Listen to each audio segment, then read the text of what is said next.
I'm based in between Charleston, West Virginia and Boston, Massachusetts. I work primarily in painting, drawing, paper making, and sometimes other medias. In terms of my practice, I tend to really think a lot about materiality, and I focus on themes of intimacy, ancestry, in addition to memorialization. While at Bemis, I've been working on a body of work called They Have Names, and in this body of work, it focuses on individuals murdered due to white supremacy, police brutality, and hate crimes. In these portraits, they start off as kind of individual portraits where I'll do drawings and collages. They're mostly images found online of these individuals through mass media and other kind of obituaries. In different ones, they focus on different groups. So in one specific portrait, it focuses on non-conforming and trans individuals killed within just this year. And another one, it focuses on the kind of Black men and women specifically killed within just this year. In these bodies of work, I've been using bleach as a tool of erasure, and also something that is kind of tied to white supremacy and destruction and decay in a sense.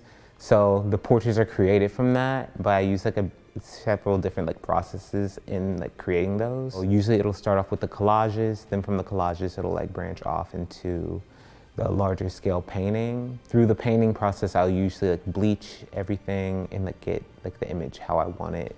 And then from there, I'll move on to kind of using a peroxide bath to deactivate the bleach.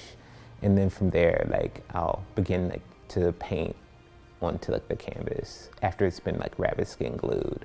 That's kind of the paintings that I've been focused on. I've worked on a few collages also while I've been here. A new thing that I was working on while at Bemis is the ceramic jugs, which are tied to another body of work that kind of focuses on tools of memorializing. Thinking of head jugs from the Carolinas that were created by slaves in the Carolinas. In those jugs, they were thought to maybe have several different beliefs, and some of the research that I've done, it was thought to maybe be used as a grave marker or a tool to drink from, but then thinking of that as a tool of a liquid libation also.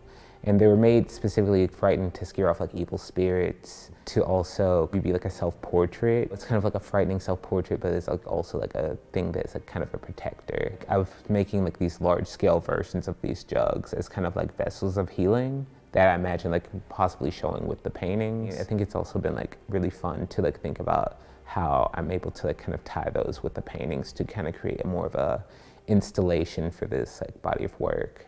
They start off as the full portraits, and then I break them down to more abstracted combined portraits.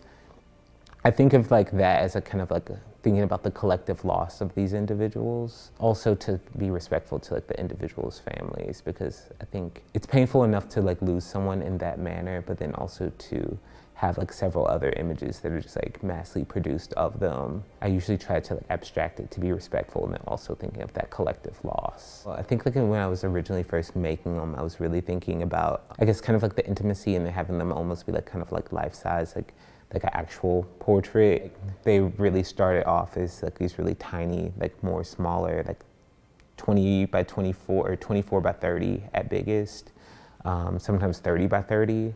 So with these larger scale ones, I wanted something that was really kind of force people to look at it and not to walk past it and kind of demand attention from the viewer, and to also confront these individuals who've been murdered due to white supremacy, and for it to kind of be something to force people to maybe think more and to expand more upon things that they can do to stop that, and what they can do to counteract that kind of act of violence and to not excuse it. I would say I started using I guess bleach in my painting process when I was in graduate school. I was thinking of other ways of kind of beyond just painting and drawing. I was exploring several things, from using gunpowder to create some drawings and paintings, maybe hair and hair processing, straightening chemicals also. I think bleach, it's been something I've used more so because it's a little bit more easier to tie into painting. Kind of come up with a bit of a process for it, and thought of different ways to kind of use it to kind of back the message to the work that I'm focused on.